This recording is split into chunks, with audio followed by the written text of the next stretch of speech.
Okay. Okay, welcome to Psych Incubator and Eminent Psychotherapist Revealed. I am very pleased to be here with Dr. Patricia Coughlin tonight, our eminent psychotherapist. Michael Alpert and Kristen Osborne should be joining us soon. But I want to tell you a little bit about, oh, here's Michael. There he is. Hey, Michael. Okay, I had my usual technical stuff. I've been talking to practice.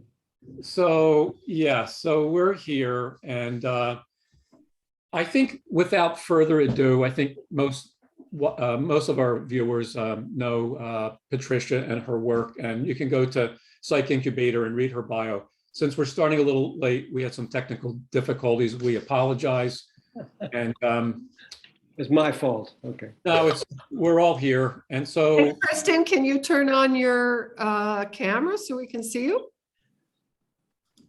It says she's there. I don't know. She will. So anyway, Michael. Sure. Yeah. Let me. I'm dying to know what's happened. It's been a long time. You've been doing this for a couple of years. You've learned a lot over the period of time. You've learned something about ISTDP, but also how to improve upon ISTDP, I assume. And I hope you'll be able to share some of this with us, because it's the evolution that we're all about. We're all constantly improving the model, doing better and better, hopefully. And I know Jeffrey's very interested in that. You're interested in that. So I wanted to find out what things you kind of think are the most critical things that you've learned along the way. Some of them, anyway. Gosh, yeah. I mean, that could be, a whole. You could talk forever. Yeah. So, I mean, I was lucky in lots of ways. So I trained with Davenlo, who was the creator of ISTDP. And I trained with him in the late 80s and early 90s, which I tend to think were like his golden years. I think I got sort of the best of him.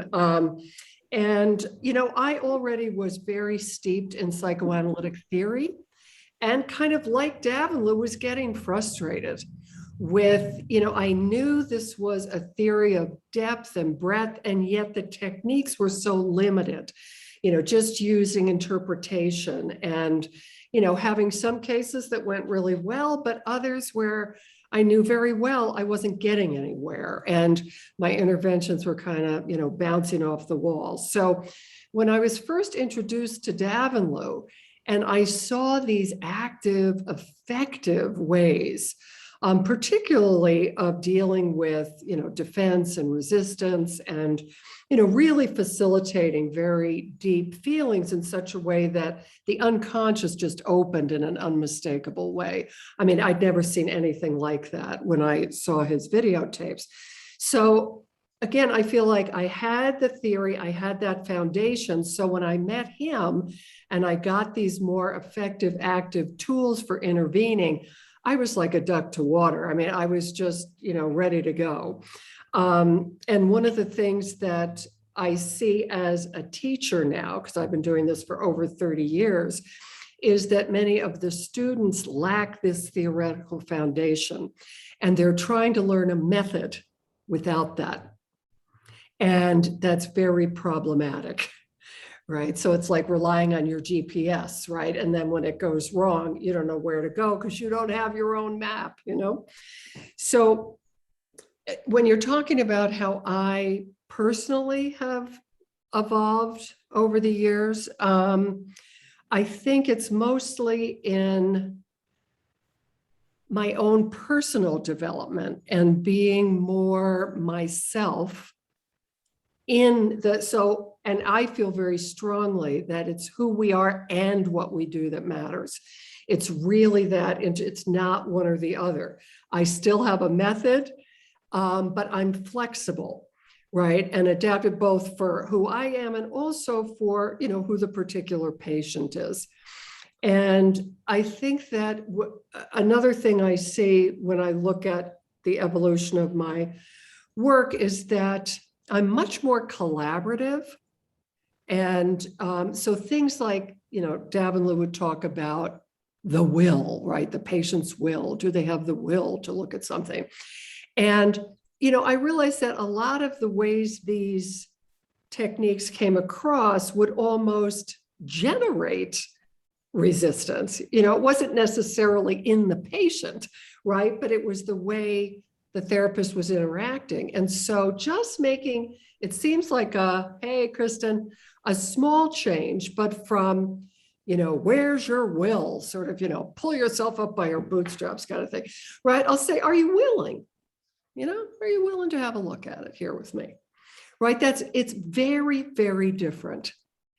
And so I found that as I was more inviting rather than challenging, lo and behold, the resistance wasn't so great. And it's really interesting in the field, people will say, and of course, I hear the scuttlebutt, behind the scenes.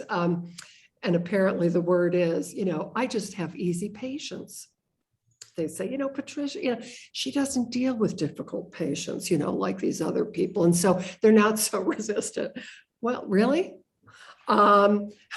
So again, we're not looking at what's our contribution, right, to the resistance, and how come I don't get as much, right? Is it just because my patients are easier, right? Or there's something about the way I'm interacting with them, right? So I know, Patricia, like at the psychoanalytical conference in Boston, you were working with a very difficult case.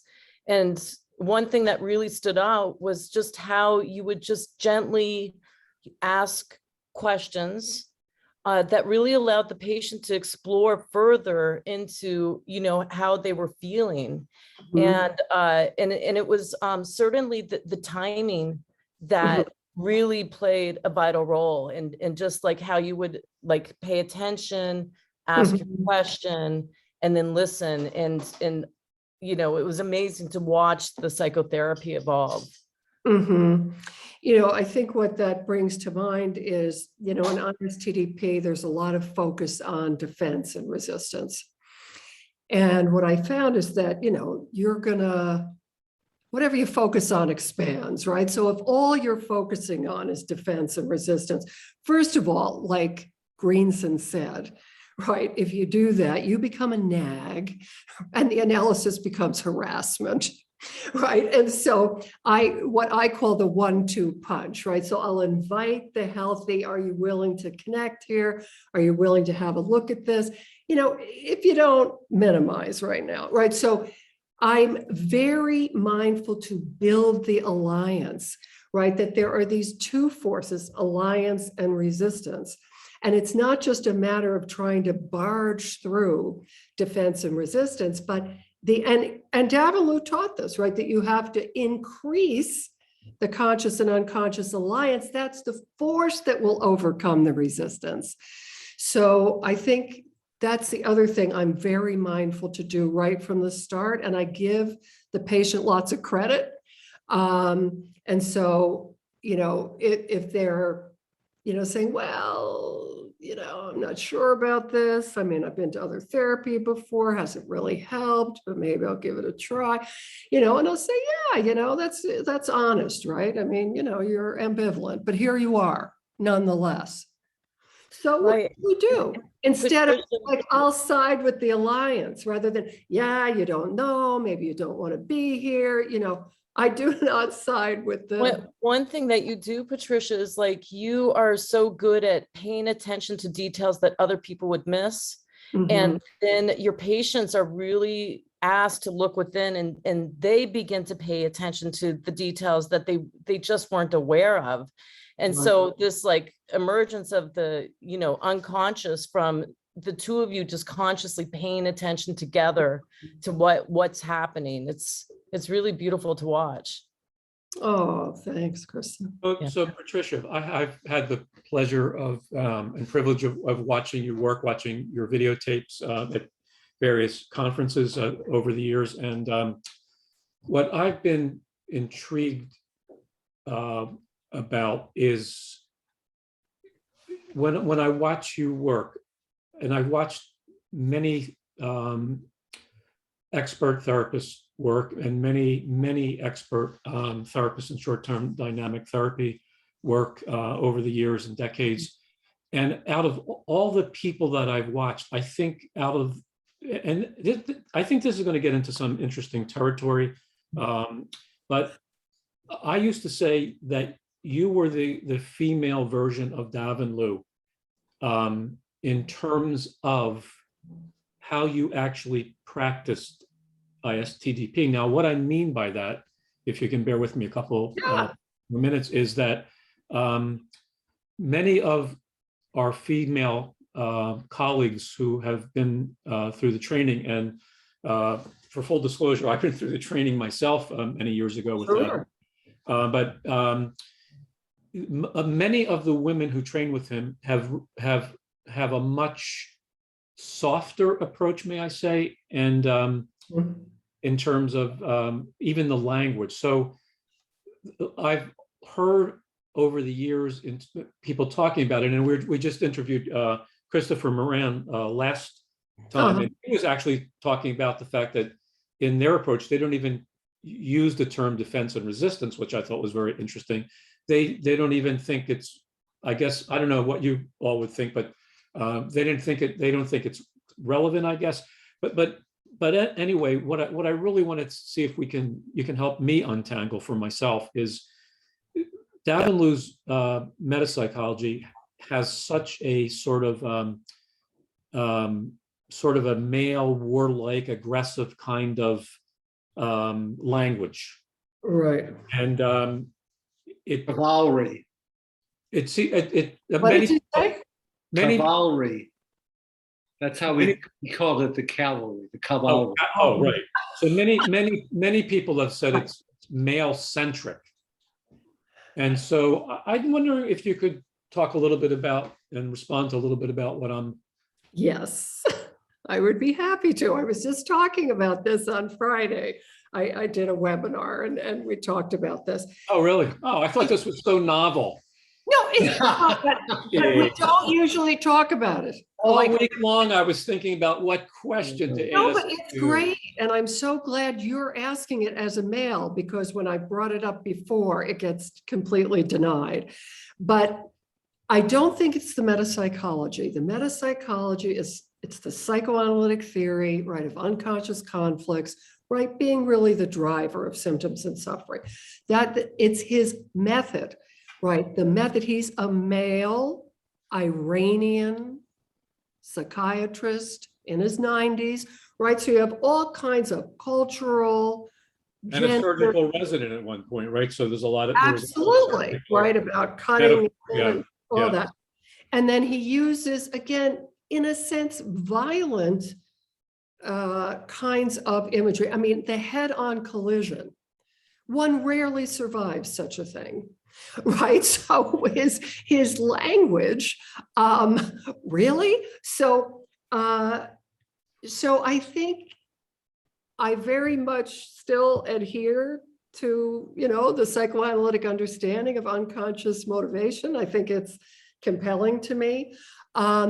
But yeah, I don't use that kind of language, and therefore I'm also not as confronting in a sense. I will confront things. You're pretty confrontive in the tapes that I've seen. Oh, I can be, and certainly my patients will say, but they say, you're tough, but you're also warm and encouraging at the same time, right? So, but it was actually Diana Fosha who said this, so I can't claim that it was my wonderful analogy, but she was talking about the gender difference, right? So the guys, right, the male, also in my generation, they focus almost exclusively on getting the big breakthrough. Yes. And how many, right? So they count them as well. Yeah. And so Diana's like, yeah, how many notches on your belt? Okay.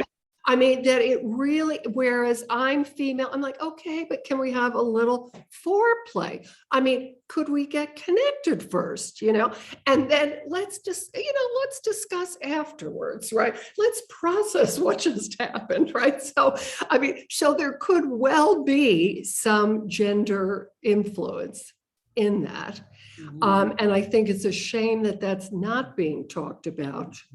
That's the brilliance of women. The foreplay lasts forever, and the orgasm is just minuscule. So I mean, or it can go on for quite a while. I mean, it's not like, okay. I mean, it's very interesting language in it. And I recall a time when I was actually sitting in the front of the room, Davin Lou sitting across me and my peer group sitting there and me showing a videotape. And he actually said what you're saying. He said something about like, there's not enough foreplay here before you're confronting.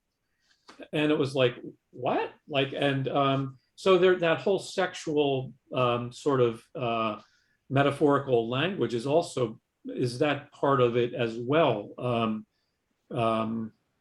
Yeah, because he'll talk about penetrating the defense and so on, right?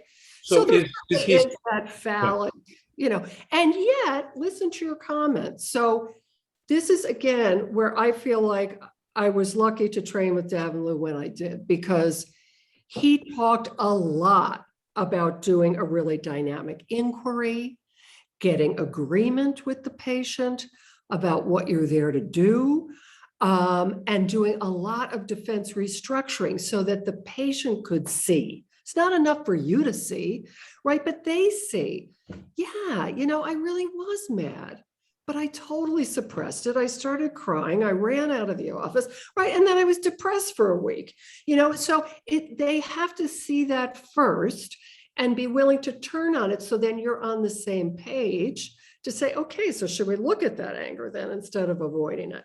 And that's yes, but getting back, I want to get back to this before we go into the okay. Because one of the things that there was always a lot of chatter about was behind the scenes was, can women learn this approach? And I would say that out of the women that I've seen do it, you're the one that most right adhere. So you've heard that feedback from other people, I'm imagining. I didn't hear that, maybe women can't do it. I think women aren't necessarily drawn to it. I mean, there was only one other woman in my core training. Again, Davin Lou would draw men who wanted to do something active, right? And who wanted to feel powerful. But I do think it's important to look at the fact that I'm the only woman standing. That all the other women who did in fact do excellent ISTDP, certainly Diana Fosha did, I still recommend her, classic article on restructuring with depressives. They all left. They said, I've had it with this whole way of being, not only as a therapist, but among colleagues. And the fact that women are so dismissed. Right. So sometimes I have to interrupt for a second. Okay. People didn't leave necessarily. Most people were kicked out if they rebelled too much or saw it differently. But we were all kicked out, Michael, all of us. But I want to get away from the interscene dynamics of it. And that's fun to talk about. But for our audience, I think our audience might be more interested in, like, how you have come about and adopted this very powerful approach, which I think in the hands of a very skilled therapist can do wonders.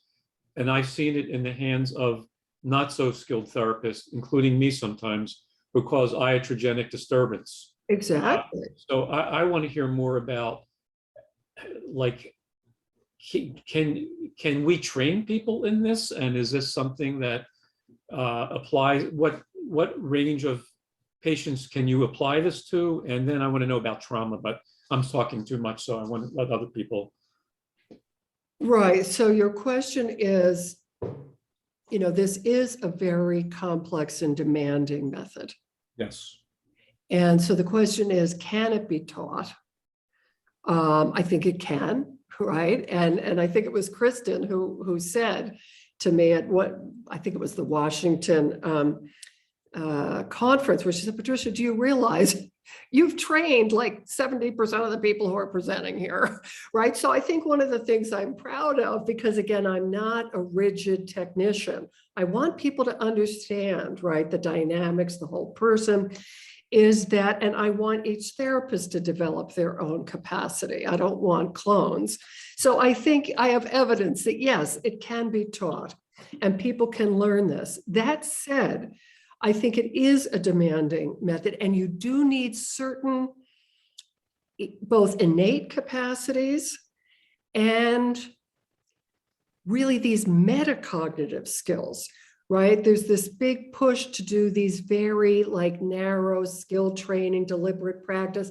But if you look at the data on expertise, it's the metacognitive skills, right? It's the ability to, it's a good working memory, holding a lot of data in mind, right? And then being able to fit what's happening now into that filing system. It's pattern recognition, and so I think for myself, I have just some of that innate ability. Like I just see it, I see the patterns, but I also, that comes with lots of experience too. So I think it's a combination of having some innate capacity, having desire, right? Really loving this, so that, that whole thing about 10,000 hours of practice. Well, who's going to practice 10,000 hours, right? Only people, right? Because we're nerds, right? Because we love this stuff. Oh, we because it makes us feel so good.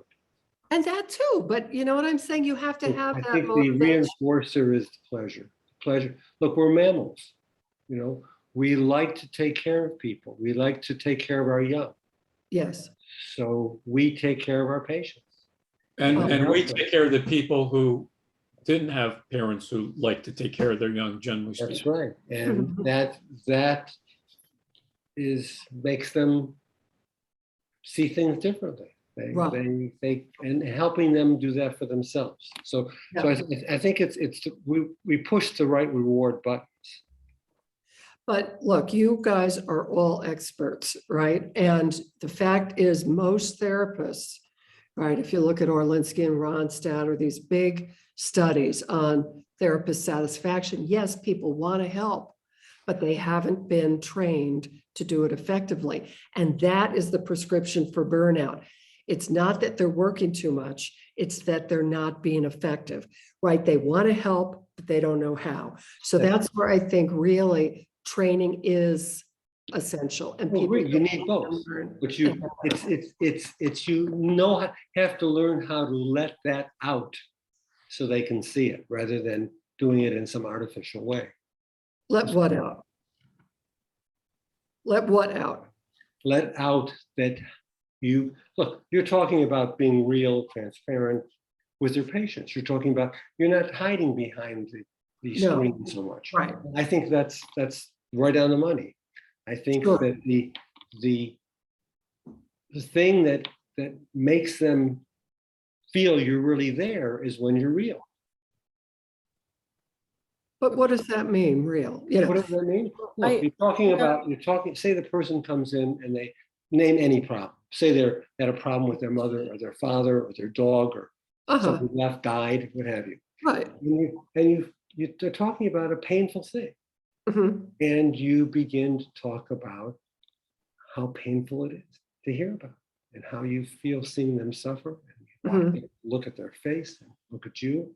Mm-hmm. And they see that you care. Mm-hmm. And that then helps them talk more about it. Right. So it's kind of interesting, like, how do you express that? I tend not to tell people how I feel about it, but I pay very, very close attention to them. Well, So everybody, I think, from watching your videos, you actually speak a lot about yourself, not verbally. Right. But in how you non-verbally respond to your patients, in how you notice what they are not able to notice. mm-hmm. And, every kind of minute to minute, there's a conversation that I'm able to witness due to the videotapes of your psychotherapy, where you very much are expressing your interest, your care, Sure. your love. And I just wonder, like, when you think of yourself from that perspective, like, what do you feel that you are bringing to your patients that's unique to you, that is something about you that you're able to convey through the art and science of ISTDP? Right. So, yeah, I mean, we are the vehicle, right, of transmission of the treatment. So we can't really be separated from it. When I started to see myself in the tape, right, as you know, I was just horrified. I mean, I was so expressive. I'm like, what? You know, I'm like, and I was not aware of it, Kristen, honestly, right? Because I am so unself-conscious when I'm there. My focus is so much on this person. And so again, mirror neurons, whatever it is. So I think you're right. And the fact that I do say, he did what? You know, or, you know, they'll say, yeah, you know, it's sort of the thing I was embarrassed about, right? I realize actually helps people. And then also when I do terminations, and I'm writing a new book, and I was just watching a termination session, right? Because I'm going to include it in my chapter on how to have a good goodbye. And this guy, I mean, I was so incredibly moved, but he made these points so clearly. And he would say, you are tough, you are specific, like, you know what you're doing. And sometimes you really challenged me, and it was really difficult. He said, but your integrity, your character, like who you are. I'm like, how do you know I have, but like right? So I get that feedback a lot. Again, that confirms it's who you are and what you're doing. Right. So given what you and Kristen have just said, Yeah. how has that given you recognition that they crave, they like this, what they see in your face, that they like seeing you? How do you make sure that you give that to them? Do you consciously try to do it more, or it just happens? I don't. I really, you know, I'm at the point, and I think like I'm just over myself. I mean, to me, it's not about me. I really don't think about myself. People say, well, how did you feel? I'm not even like, I'm not processing how I feel. Like, I'm really focusing on this person and resonating with them. So it is not conscious. It's not like I'm saying, oh, I guess I'll have a big expression today, you know, for some reason. Like, no, I'm just, again, more authentically involved. And I think that level But it's an automatic thing, not you're not aware of what your involvement is. It's spontaneous and it's genuine. And I think it's being genuine that is so important.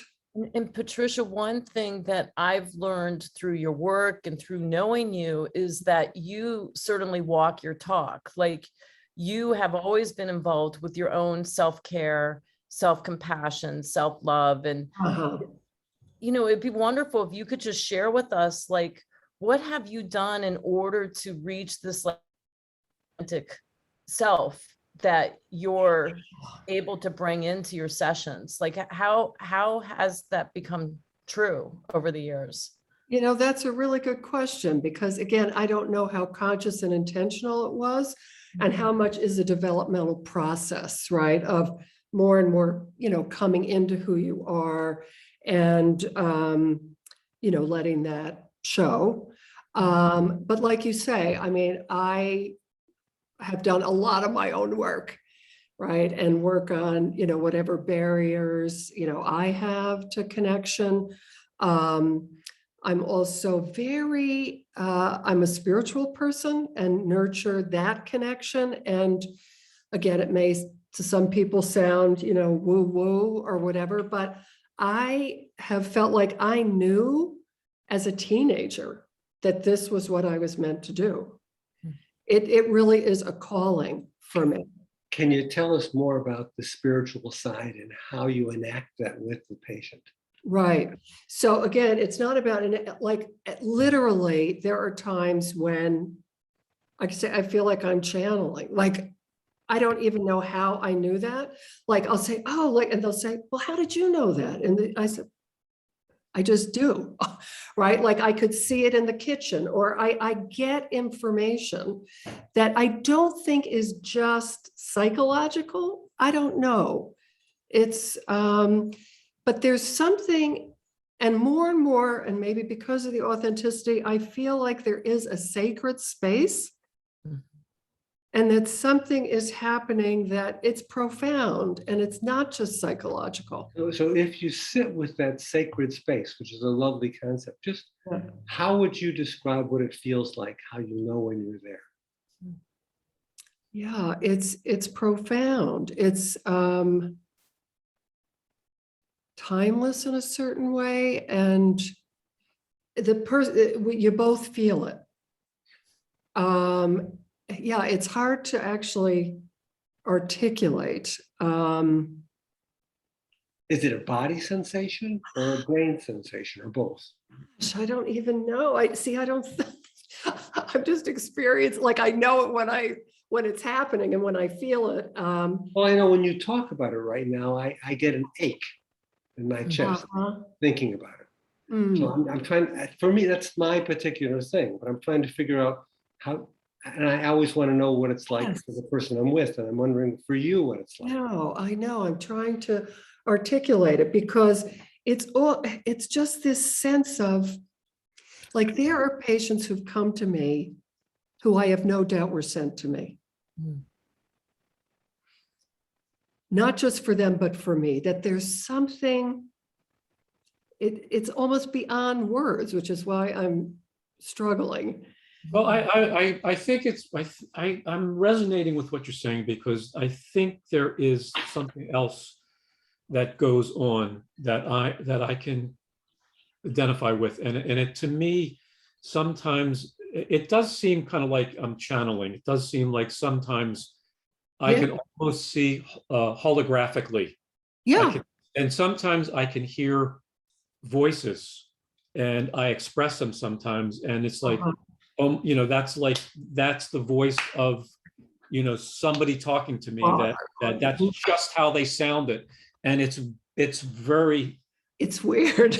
weird. But, I don't know if I call it spiritual. I don't think I would label it spiritual, but there's something that goes on, and it may relate to what I liked what you said before about the metacognition and the ability to hold psychological memories. Like, one of the things that patients often say to me is, they'll come in and I'll start talking to them and I'll say something. They said, I'll say something. They said, I didn't remember that. So you just talked to me about it last week, and I have 50 people I see a week. What? So there is something with that. I'd love to know more about that, like, metacognitive way that we work, where we're seeing things in maybe a different dimension, or something. Right. So some is metacognitive, but I think the other, and I'm also interested what you would say about this, Kristen, it's deeply intuitive, right? There's a way of knowing that isn't, as didn't even Shakespeare said, the heart knows what the mind knows nothing of, right? And there are neurons in the heart and there are neurons in the gut. So, so it's just this other way of knowing. And I would tend, it's intuitive, but to me, that also has something to do with spirit. I don't know. Well, I agree with you, Patricia. Like, I do think that there is like a communication that's happening between the unconscious of both individuals, but there's also something more. And as we speak, I get like chills on my arms. I'm getting it too. And you can, it's not a moment of meeting. That's not what we're talking about. It's like really listening to ourselves, going within and paying attention to what comes to us, and then having the courage to put it into words and to share it out loud with our patients, or in some cases, just to hold it inside and help guide us with what we're going to do next. But compassion comes up for me when I say this, that it's some form of compassion, of just really deeply experiencing compassion with the other person, and through that, But it's um, more, it's more so than that. much. It's Yeah, more it than Yeah. compassion. No, I have a question. You don't have to answer this. What word would you use if it's more than compassion? I think it's a Love. little more along the lines of what Patricia was talking about, something I think Kristen just said it. compassion. Love. Well, yeah, but I Yeah, don't, what's I wrong don't with think we can love people and it's not the same thing. right. There's I don't something think, that Oh, was- how do you love your child?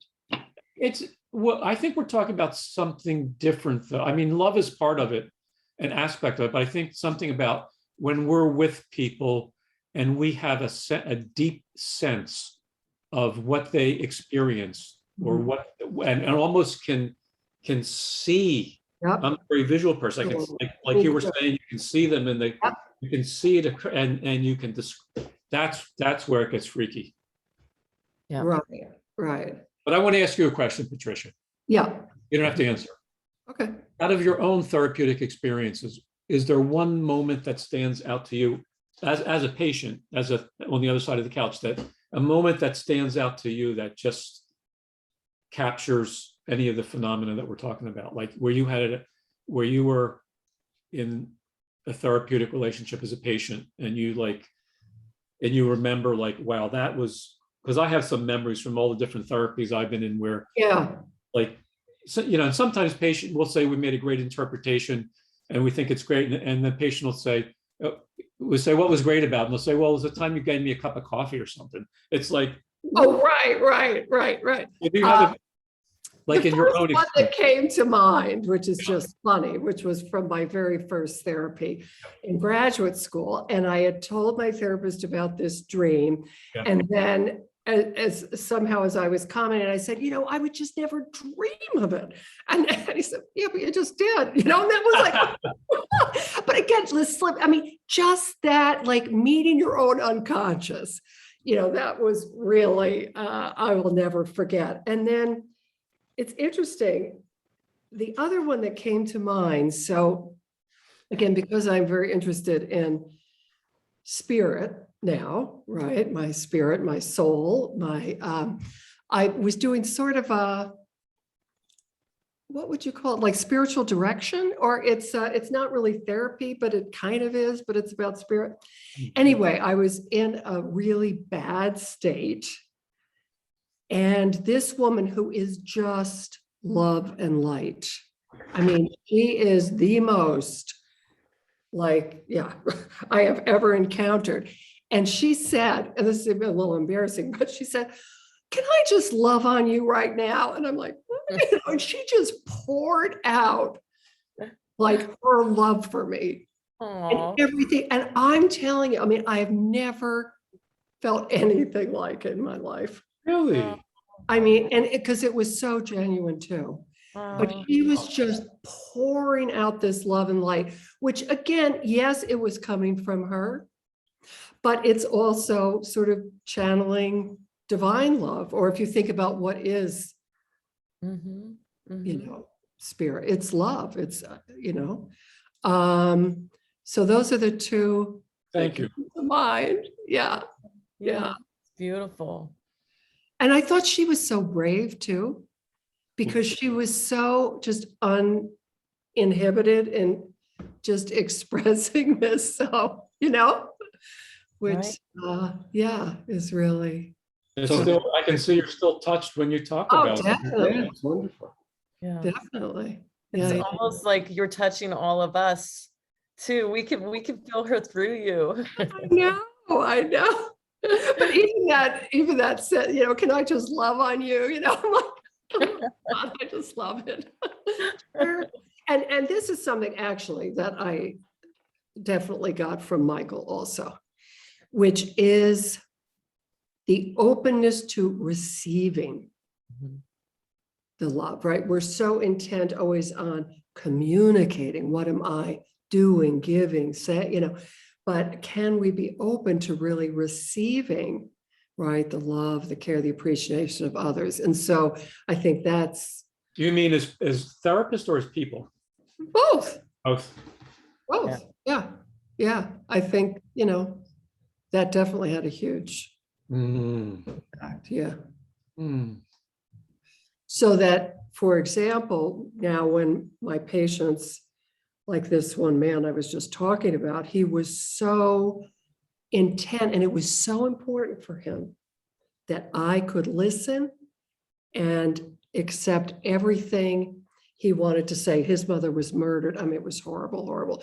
And, had never had a chance to say goodbye. And he wanted to say every single thing and know that I heard it and got it. And if I think I would have in the past, like long ago, I would have been really uncomfortable with that and probably would have interfered with it. And just talked about, well, it's sad ending, or, oh, that's just all the work you did, or I would have deflected it. And so I think being able to accept, the genuine appreciation, right, that our patients have for us is really important also. And Right. I credit Michael with that. Yeah. And it's not like we're really taught how to do that in school, right? And so I'm Right. curious, how do you teach your students to be able to like receive, from others? Right. And also, I mean, so that's something that, again, we're almost looking back to the beginning of, what I've learned or, do differently now, which is I focus just as much on positive feelings as quote negative feelings, right? So I would greet, love, appreciation, joy with the same interest as anger, again, like you're doing, how does that feel, right? How does that feeling want to be expressed, right? So I work with that with patients and then also with, with my trainees. Mhm. Yeah. Yeah. And also, I mean, I haven't seen you in so long, Kristen. It's so wonderful to be in your presence. And you are so incredibly generous. I mean, everything you say is so kind and generous. And so, that's something that you also, teach and model. And I really, really appreciate.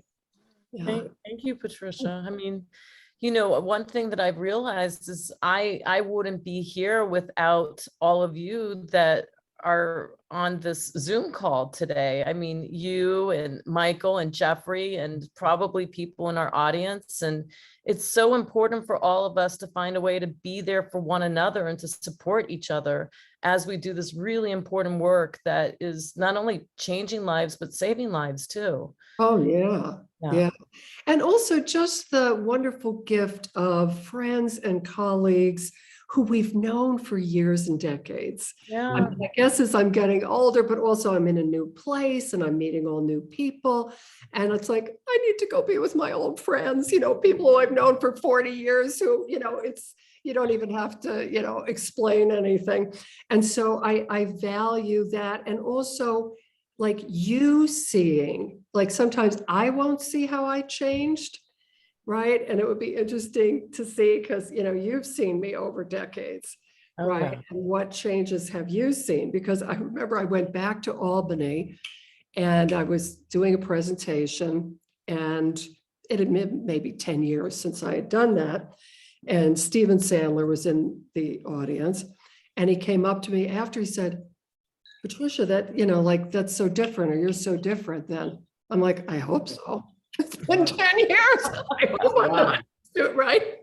Wow. So, Patricia, you seem more joyful. yeah. Yeah. There's a lightness to you right now. And also it's so nice. I mean, I miss you as well, and Michael and Jeffrey, and I can't wait to we're all in the same room together again. And yeah. But Italy, just right? here now. Yeah. That's right, Italy. Yeah. And then it reminded me, Jeffrey, of we were in Italy, remember in Milan, Yes, Milan. 2001 or something, May, right? Isabel was there too then. Yeah. I mean, we Isabel. go way back, right? Yeah. That's great. Yeah, that was the first IEDTA conference in Milan, Italy. Was that the Yeah. first one? That was Maybe the first you're one. right, because Yeah. Ferruccio was the President. president. Yeah, Yeah. yeah. That's So correct. we're going back to where it all started. Yes. Yeah. You know, I was just thinking also, I think it was you, Jeffrey, who was saying, you know, you're a woman, but probably best able to sort of do a Davenlu, right? Where you're, you know, be tough and challenging and so on. And how did you learn that or meld that? And I really thought about David Mallon, Mm, right? Who, you know, he's the one that came up with that metaphor of the iron fist and the velvet glove. Mm. And, you know, that you can and need to be, right? Tough out of caring, tough and caring, right? So he was definitely an influence also. Such a humble, humble, kind, kind, and wise. he's fierce about that. You know, this is again, he was so passionate about, you know, the work and yeah, he was but at the same time, yeah, the quintessential English gentleman, I would say. Mm. It looks like something's brewing, Jeffrey. What is it? Yeah, there's a lot brewing with me right now. I'm thinking about what's been preoccupying me at this point in my life is how we capture expertise and how we can transmit it to the next generation. And I find it very challenging because I Yes. don't know about you, but I get calls all the time from people who have been to multiple therapists and have had multiple had been thrown on multiple psychotropic medications over decades. Yeah. I met with a man who just woke up from being medicated for 10 years and has to mourn his loss of a decade of his life. And it's so common that Yes. our mental health system in this country is in such distress Right. that either people are getting medications just thrown at them from the get-go without and Right. anyone ever asking them about their history I know. or You want to talk first? trauma. But what I wanted to, there's so many things I want to ask you about. One is Yeah. about trauma, because when I went through training with Davenlu in Montreal, the word trauma was never talked about. And Right. since that time, I've become very much trauma informed in my work. I got trained in EMDR, as most of you know.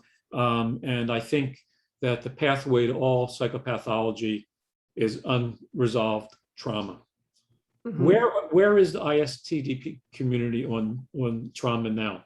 I can't speak for the whole community. I think people have adopted that, you know, and talk about attachment trauma now as being the source of things. I get a little bee in my bonnet about this because it's not about trauma.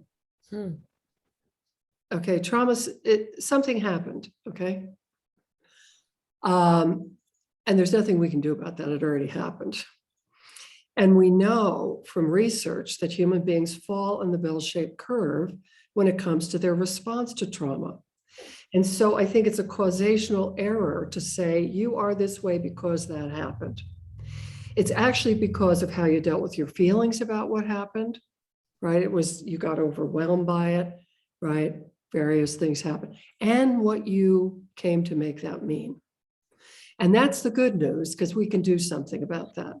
But So- that sounds to me, and this is where I have my quibble, is it sounds to me like that becomes a little bit of blaming the patient, because I think trauma, the trauma that I sit with every day, the things that people went through, to think that that's not causative, or maybe not causative, but Not direct. that doesn't disrupt developmental processes and lead to processes with emotional issues with emotional processing and Right. developmental dysregulation and dysync.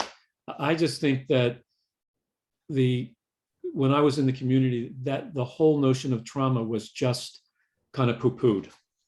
Like, Huh. Yeah, I certainly don't poo-poo it, and you know, I would empathize, you know, extraordinarily with this, you know, things that have happened to people. But I think if both the patient and the therapist focus too much on what happened, and that somehow directly it's what happened that caused, because again, just think of your own, you know, patient population. The most severely traumatized, abused, I'm thinking of like the woman who had the worst ever, you know, raped repeatedly by her father from the age of 8. Mother, you know, threw one of her brothers down on the concrete, his head split. I mean, you couldn't imagine more horror. And this woman was so resilient and had, you know, she had symptoms, she had difficulties, but was wildly responsive, had a great connection with me. How to say, it's very complex. Oh, it is, yes, yes. But Right. resiliency is an interesting phenomena, and how some people Right. do endure the most unspeakable trauma and have a fairly And solid. the opposite, people who had like what you would die for, okay? You know, loving, attentive parents, great schools, every advantage, and they're basket cases, right? They're in and out of rehab, right? So it's just more complicated. I think that's what I'm reacting to, is that somehow we all want simple answers. It's just one thing. It's just trauma. It's just guilt over rage. It's just your dysfunctional beliefs, right? It's all that stuff. Oh, yes, absolutely. Yes, yes. Yeah. Yeah, I think you're right about this. And Who's right? Me or both of you are right. Both of No, you are which one right. of us is right, Michael? You're both right. I think both the are. issue is that the trauma is real. Yes. And the Chinese have a pictogram for, I'll call it crisis, which Yeah. is what trauma is. It's a crisis. Right. Yeah. And the same pictogram also means opportunity. Yes. And some people use the trauma in a way that allows them to grow, or with their therapist they grow. Dramatic growth. And others never have that opportunity, and Exactly. instead it shrinks them and they run from everything. Right. So it's, the trauma is real. What Yep. you do with the trauma and how you process it is what's important. Exactly. And that's the good news, because there's something we can do about that, right? Is to help with that piece, Definitely, right? Yeah. definitely. Yeah. Okay.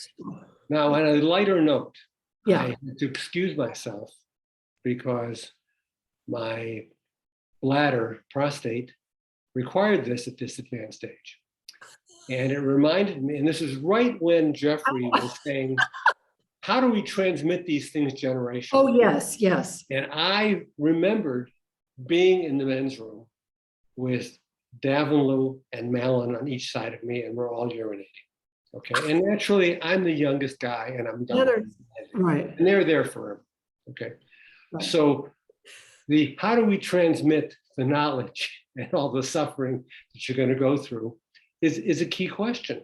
Yeah. And, you know, I think things like this, you know, this kind of interchange begins to lay the issues out on the table, and we begin to think about them a little differently, and we play with them, and we talk again, and we do it again, and we begin to formulate possibilities, hypotheses, and then we try them out. Right. As therapists, we're constantly hypothesizing and then trying it out and evolving. Hopefully. And that's why we've all changed so much over the years. You know, 'cause we Right. keep- But that is a key. You're talking about one of the factors of the best therapists, because there are other therapists who go in with a preconceived notion, right? They have one hypothesis, right? And they try to shove everybody into that, right? So the fact that you can tolerate uncertainty and complexity, gather the data, form a hypothesis, test it out, right? This is why, you know, you guys are experts, right? Because Oh, you can do that. And I think that there is no shortcut to mastery. And this, you know, because you're asking, can we transmit? look, I mean, how, of course, you need practice, and you need good teachers, and you need a whole bunch of things. But that leads to Forever. mastery. You don't get it in a tube one time over. I don't That's think so. right. And forever, right? To be a lifelong learner. That's Right. the joy. Right. But again, the majority of therapists don't do that, right? They leave graduate school or medical school. They don't read the journals. They're not going to conferences, right? We are the outliers. And so, we can do our best to train the people who are also motivated, right? To become the best at what they do. Right. But it's a huge investment of time and energy, and you're never done. Yeah, yeah. So we have 1 more minute left. Okay. Anybody have one more question for Patricia to end our discussion tonight? I have one, but does anyone else? Go ahead. Patricia, like when you look into the future of training psychotherapists, like what is it that you would recommend to them Mm-hmm. in terms of their own development personally and professionally? Like what really matters to you right now in terms of doing this work? Yeah. So I think it sort of ties to what I was just saying. I mean, I don't think there's a shortcut, and I think that it's lots of hard work. And so, the little triangle of competence that I created, right? So to be a really great therapist, right, you have to be well-grounded in theory, right? Technically skillful, and you have to be aware of the research, right? And all of these inform each other. So you have to read constantly. And I don't read narrowly, right? I mean, not just ISTDP, but not just psychotherapy. I read quantum physics. I do the arts. I mean, I think, again, developing yourself as a human being. Yes. And the way that I do my core groups, I think I've learned over time how to create a safe but challenging environment where people grow tremendously on a personal level. And I've had trainees say, I got bigger breakthroughs and more change in the training than I've ever gotten in therapy. Right? So creating those kinds of cohesive groups where people learn together, not just the theory and technique, but also can have some experiences themselves to grow, and expand their capacity, right, to deal with all the intense feelings that we're dealing with every day. So Patricia, thank you very much. Wow, This was a true pleasure for us and a delight, and for our audience. And we're going to stop our formal part of our discussion now, and we'll stay around for a little while to talk. And anybody want to send in questions in chat, we can take those and discuss those. Thank you all for attending, and we'll see you in a month. Oh, that's great. Thank you so much for inviting me. I really feel honored, and it's just so much fun.